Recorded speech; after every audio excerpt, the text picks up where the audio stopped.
Hey everybody, Ron Bielefeld, Whistling Wings Photography. Another video for you this morning on the Canon R5 Mark II. I know, another video on the Canon R5 Mark II. But hey, autofocus before and stuff like that. Today we're talking about noise. Is this camera noisy or not? You know what? There's a lot of stuff online now saying it's noisier than the original R5 and stuff. I don't care. All I care about is if this camera can take good pictures. Can it create quality images under the conditions I shoot in, the subjects I shoot? That's all that matters to me. Today, noise. So if you're interested in knowing more about the noise in this camera at different ISO settings and stuff like that, hey, stay tuned.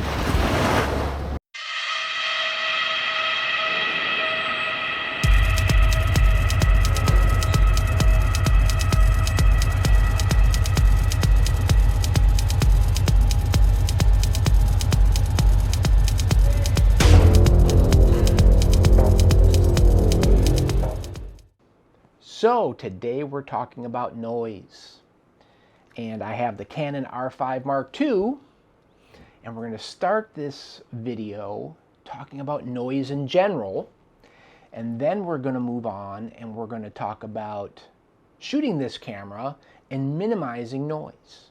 It's not that this camera is that noisy. Specific ISO settings, ISO 4000 kind of being the top of what I would shoot with this camera, and all the way down to as low as, ISO 800.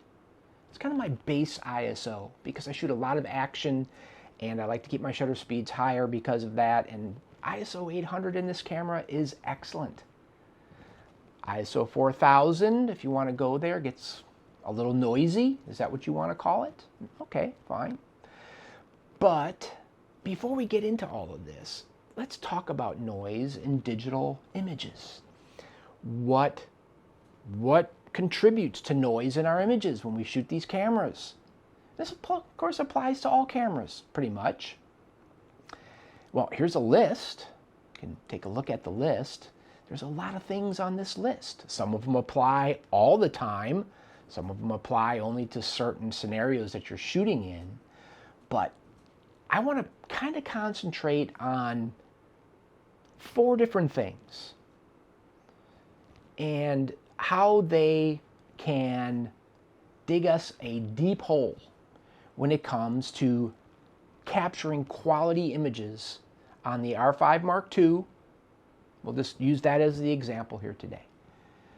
There's 4 things. One is light. The amount of photons hitting your sensor, hitting the photo sites, the pixels on your sensor. Low exposure, dark exposures can contribute to more noise in your images. And this has nothing to do with ISO settings. That's the next thing I want to talk about or mention here is ISO. Of course, what does ISO do?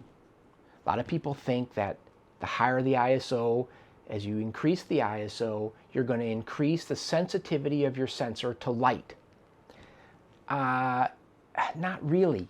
But what it's really doing, okay, when photons hit your sensor, they create a signal, and that signal comes off the sensor.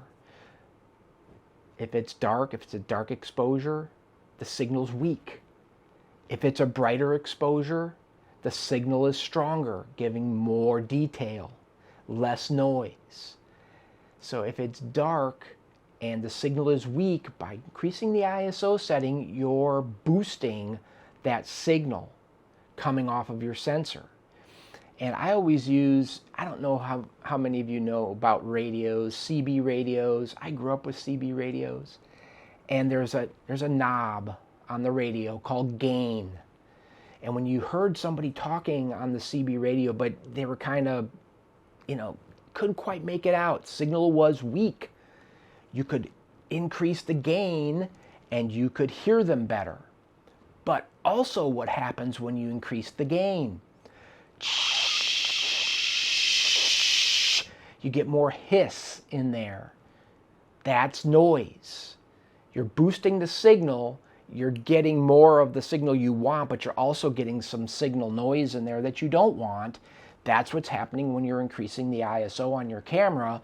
So along with a brighter image, you're getting more noise. And so there's two things, right? So you can see that if we shoot a dark exposure, an underexposed image, let's say, and then we also do that underexposed image while we're using a high ISO, let's say ISO 4000, we're starting to dig ourselves a deep hole that we're not probably going to be able to climb out of when it comes to dealing with noise in this image that we're going to get out of those settings. Then here come the next two things. I said 4, we've covered 2.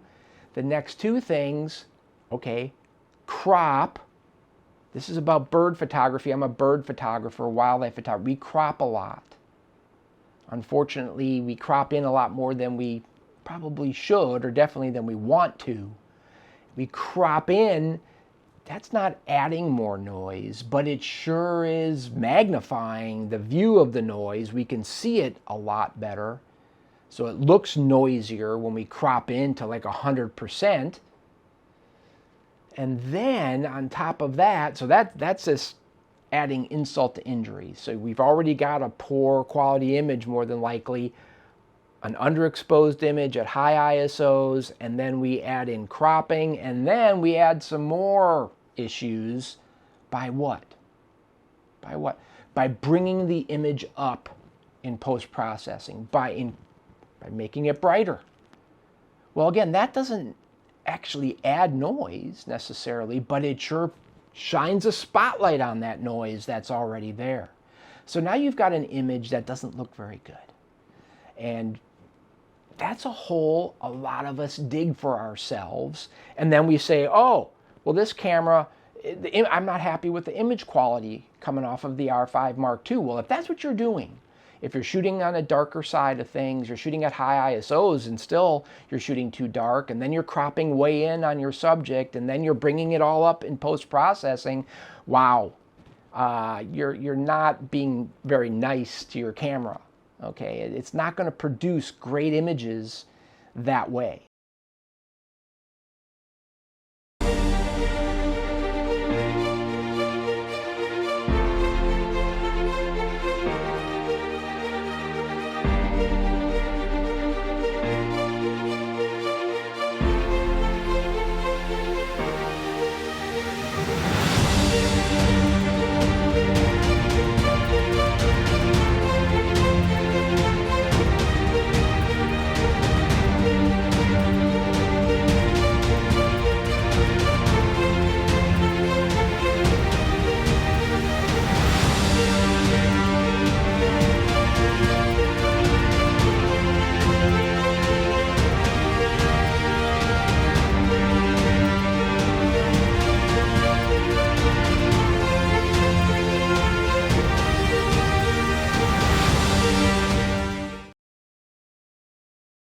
Now, I'll show you in a little while that you can kind of get away with that. You can get away with that kind of scenario a lot better these days than you could not too long ago. How many of you shot the Canon 50D? Wow. You want to talk about noisy camera. Anyway, these cameras these days, you can make those kinds of, if you want to call them mistakes, or put that kind of burden on your camera these days. You can still dig your way out pretty well, especially in post-processing with noise reduction software like Topaz nowadays, and we'll get into all that. But let's not dig ourselves that hole in the first place. Would be a whole lot better situation and a whole lot better way to judge the image quality of a camera like the R5 Mark II. So let's take a look at an image. A couple images shot at ISO 4000 on the Canon R5 Mark II and still underexposed. And then I brought it up in post-processing, and then I took it in and did the magic of Topaz denoise, and here's what we got. Yeah, not good. Not good. So we can take it Let's look at another example. Here's another example. Again, underexposed at ISO 4000, cropped in, and these aren't huge crops. I'm talking about over 50% of the original image being there still. So we're not talking about big crops. And you can still see that the image quality in the end is not what we're looking for. Not what I'm looking for. So let's give the R5 Mark II a better scenario here. Let's work with the camera instead of putting the camera through a torture test for noise, and we will shoot at ISO 4000 and make a correct, or at least a better exposure, brighter, not such a big crop. We don't have to bring it up in post-processing, and we run it through Topaz, the noise, because there's still going to be noise there because it's ISO 4000. But I think you can see in this example, again, ISO 4000, what I consider a much better exposure, not a big crop, and no elevation of the exposure in post-processing, and you can see that the image quality on this bird is a whole lot better. And that's at ISO 4000. So that's not too bad. Now, if we let's take another example. Let's go to ISO 1600. And we can, how big a hole do we dig ourselves if we do that again? We underexpose at ISO 1600 this time, crop in a little bit, and then bring it up in post-processing, and then do our magic in Topaz. What does it look like? Well, this isn't too bad, actually. So you can dig that hole with the R5 Mark II and shoot an underexposed image at ISO 1600, and then you can dig yourself out of the hole. Get yourself out of that hole pretty well. How about we shoot at ISO 1600 and do a better exposure? I don't want to say correct or perfect or anything like that, because it's never usually perfect. But this is a better exposure where I don't have to bring it up in post-processing. I'm not cropping a whole lot here again. And without digging that hole, I think at ISO 1600, pretty good image quality coming off this camera. Should we do more examples? I can show you a whole bunch more pictures here shot at ISO 4000, ISO 3200, ISO 2500, ISO 2000, ISO 16, 1250, and 1000. All better exposures, closer to what I would consider correct exposures in camera, and then processed the way I've been talking. And to me, I'm not having much problems with the noise coming off of this camera's sensor or out of this camera, or however you want to put it. I'm really happy with it.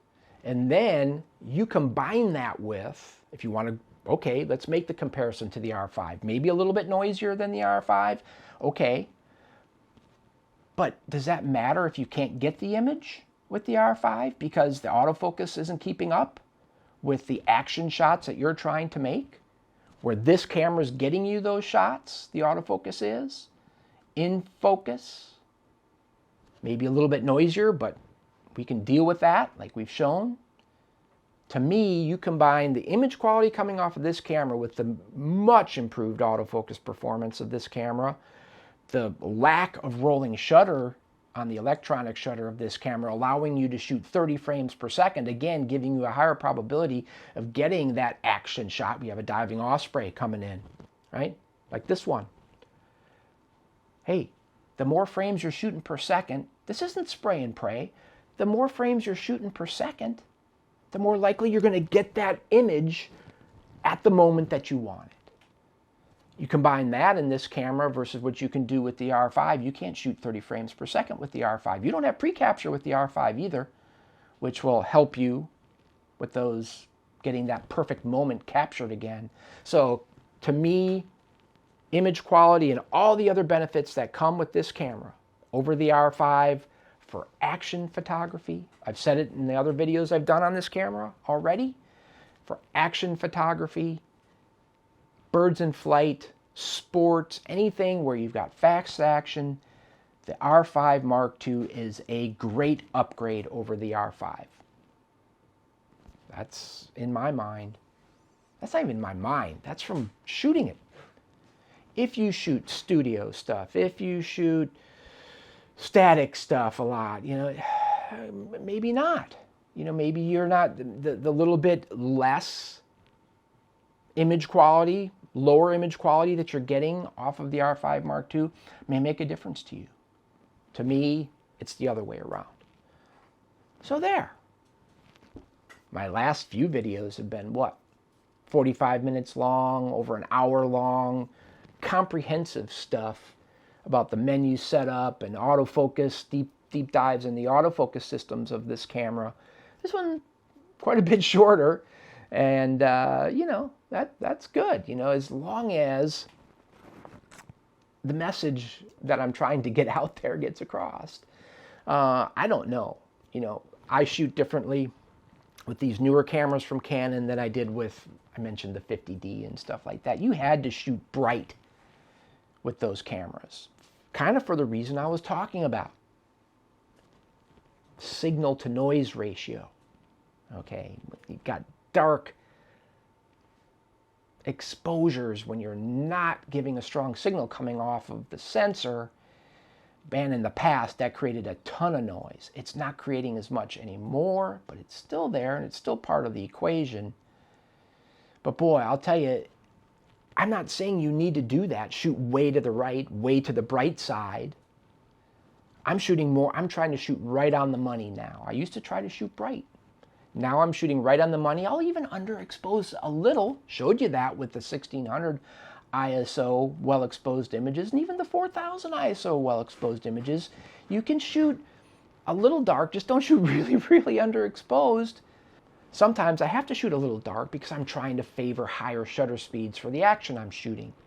And I feel like I can do that now. I can shoot a little dark or right on the money. I don't have to shoot really bright and sacrifice things like I had to before, like shutter speed, to do that. So there you go. What do you think? I've seen a lot of stuff online, a lot of videos saying noisy, it's noisier, the dynamic range isn't as good as the R5, it's the image quality isn't as good, all that kind of stuff. What do you think? I think this camera's a beast. It's the first camera I've really shot where I feel like everything has come together to give me one camera that can do everything for me, for my photography, for what I do. So, hey, I hope you're having great light, right? We're talking about light and noise here. I hope you're having great light. I hope you are getting great images coming off of your R5 Mark II, if you've got it. If not, give it a try. Get one, give it a try.